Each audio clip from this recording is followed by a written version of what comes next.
Boss Angelo. Datong gyari gid diri sa pisak gid mismo. Mga kanusa kani mga Ugma sa hapon. ugma sa hapon. Unsa law ugma? Beto. Bado? Ikli na yung papel mo. Kini na tapos na man tuwa na. Awa. Boss Angelo. Mao ni ang sitwasyon nato diri sa atong bilyaran. Oh. Tara tuwa na kita na nangilo na ubusan na. Oh, nalikod na ng bangan nga yilo na. Ang bato. Tawag mga karton to ha. Oh, ang sus di madaoy, grabe na sa likod.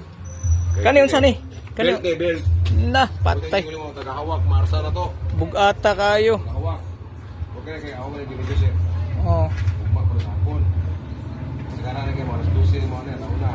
Mao gini boss ang hilo. Oh, di madag kuha atong bilyaran kay ito sa likod niya kanang sako nga dako kayo puti built forklift ang morsa na. Di apoy diri nag-ali.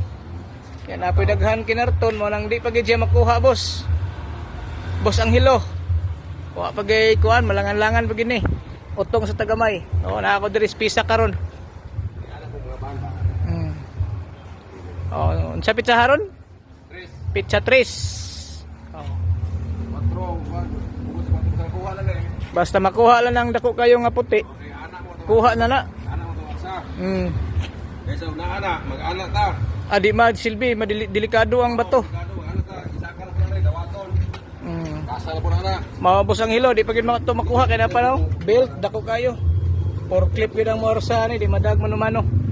Maro ni boss, akong gyari diri sa Tagbilaran kay para maklaro gyud. Mao to, daghang kayong salamat.